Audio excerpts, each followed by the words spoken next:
La sinapsis, presentado por Elit Murillo, Laura Llorente, María Camila Tano, Yailin Chamorro. Corporación Universitaria Iberoamericana, especialización en Neuropsicología de la Educación, Anatomía y Fisiología del Sistema Nervioso, para el tutor Oscar Rodríguez.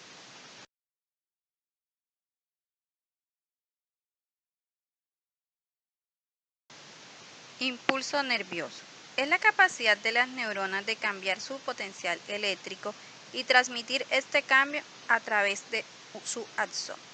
La excitación neuronal se produce mediante un flujo de partículas cargadas a través de la membrana, lo cual genera una corriente eléctrica.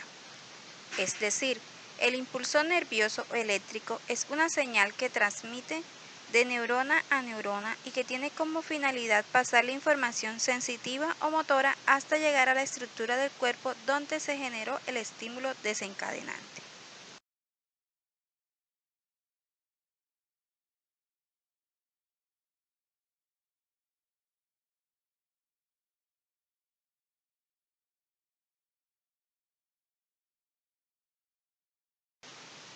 ¿Cómo se da el impulso nervioso? Este se lleva a cabo gracias a las diferentes cargas que se encuentran dentro de la parte interna como externa de la neurona.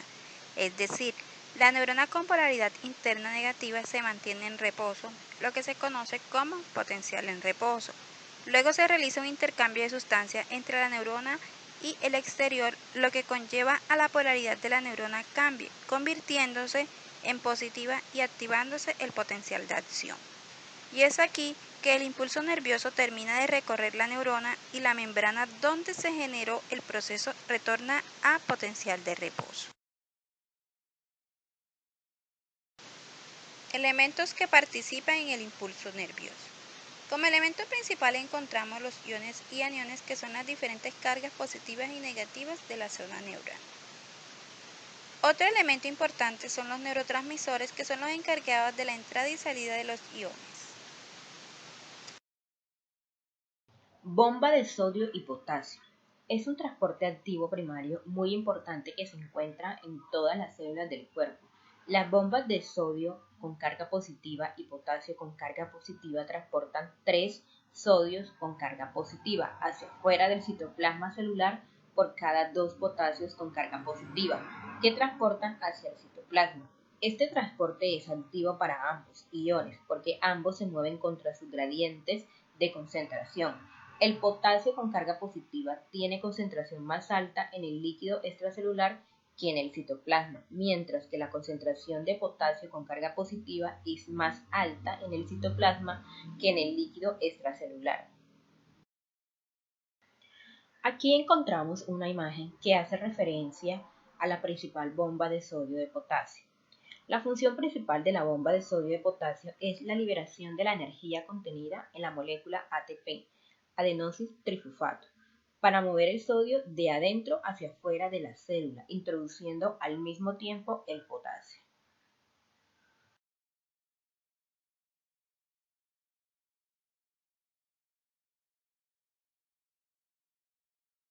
Aquí, como podemos observar, encontramos dos imágenes. En una encontramos una bomba de transporte activo, en la otra encontramos una membrana plasmática y el intercambio de sodio intracelular por potasio, mediante la bomba de sodio-potasio. Potencial de membrana. El potencial de membrana es la diferencia de un potencial a ambos lados de una membrana, que separa dos soluciones de diferentes concentración de iones, como la membrana celular que separa el interior y el exterior de una célula.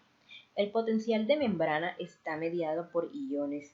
Cabe resaltar que el ion que predomina en el líquido intracelular es el potasio con carga positiva y el ion que predomina a nivel extracelular es el sodio con carga positiva también.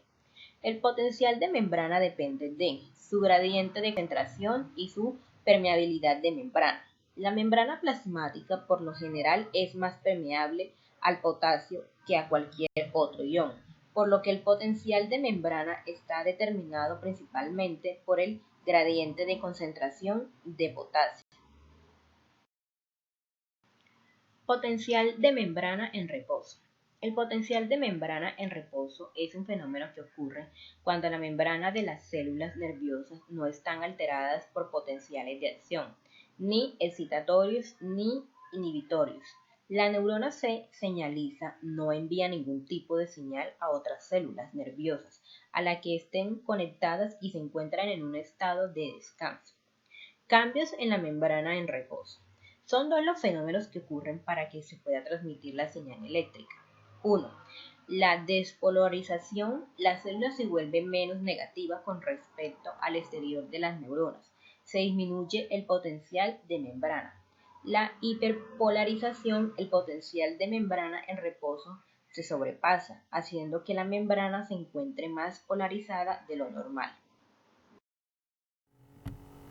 Potencial de acción. Se trata de una única onda eléctrica que se va a transmitir por la membrana celular hasta llegar al final del axón, provocando la emisión de neurotransmisores o iones a la membrana de la neurona postsináptica, generando en ella otro potencial de acción que lleva algún tipo de orden o información a alguna área del organismo.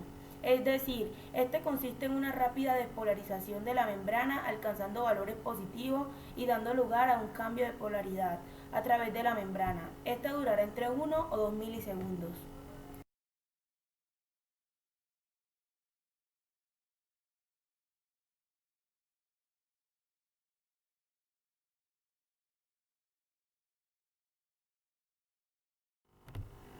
Fases del potencial de acción. Primero, potencial de reposo. Este primer paso supone un estado basal en el que aún no se han producido alteraciones que conduzcan al potencial de acción. Segundo, despolarización. La estimulación genera que se produzca en la membrana de la neurona un cambio eléctrico de suficiente intensidad excitatoria como para generar que los canales de sodio se abran y los iones puedan entrar de forma masiva. Tercero, repolarización. Al haberse cerrado los canales de sodio, este deja de entrar en la neurona, pero permite que sean expulsadas. Es por ello que el potencial y la membrana se hacen cada vez más negativos. Cuarto, hiperpolarización. Sale más y más potasio. La carga eléctrica de la membrana se va haciendo cada vez más negativo, hasta el punto de hiperpolarizarse. Es decir, llegan a un nivel de carga negativa que incluso supera la de reposo. Quinto, potencial de reposo. La reactivación de la bomba de sodio-potasio genera que poco a poco vaya entrando carga positiva dentro de la célula, algo que finalmente va a generar que vuelva a su estado basal el potencial de reposo. Ley del todo o nada. Esta se refiere a que cuando se da la transmisión eléctrica del potencial de acción puede ocurrir dos cosas, que se dé por completo en toda la célula o que no se dé pero que nunca se dará en parte. Es decir, esta ley postula que un potencial de acción se da o no se da. Una vez se desencadene se transmite a lo largo del axón hasta llegar a su extremo. Una de las características de esta ley es que la corriente eléctrica recorre toda la neurona, desde las dendritas que lo reciben hasta el final de su axón. Según la ley del todo o nada, dicha corriente eléctrica no se transmite en absoluto, puesto que el potencial de acción no haya sido lo suficiente intenso como para pasar desde la neurona interior a esta. Otra de las características de esta ley del todo o nada es que si se alcanza el umbral de excitabilidad y por lo tanto si se transmite el potencial de acción, lo hará recorriendo toda neurona con una intensidad constante, sin que haya fluctuaciones. De aquí ocurre un todo manteniendo toda su fuerza. Sumación es el proceso mediante el cual se suman los potenciales graduales. Cuanto mayor sea la suma de potenciales postsinápticos estatorios, mayor será la probabilidad de alcanzar el umbral. Sumación espacial es el resultado de la acumulación de neurotransmisores liberados por varios bulbos térmicos presinápticos. Sumación temporal es el resultado de la acumulación de neurotransmisores liberados por un único bulbo temporal presináptico 2 o más veces en rápida sucesión.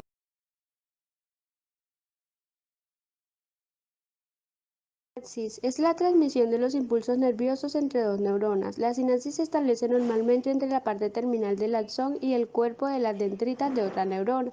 La estructura sináptica está conformada por la membrana presináptica, la henidura sináptica y la membrana postsináptica. De la sinapsis. La sinapsis está compuesta por tres componentes principales entre los que encontramos la parte de ambas neuronas interrelacionadas. Neurona presináptica es la neurona que envía la información a otra a través de los neurotransmisores por la parte de los vesículos sinápticos y los botones finales del axón. Espacios sinápticos. Es el espacio existente entre dos neuronas en la que se produce en sí la transmisión de la información entre neuronas. Neurona posináptica. Se trata de la parte receptora. Aquí se recibe la información proveniente de las neuronas presinápticas. Generalmente se trata de las dendritas, aunque depende del tipo de conexión, también puede ser el soma o el axón.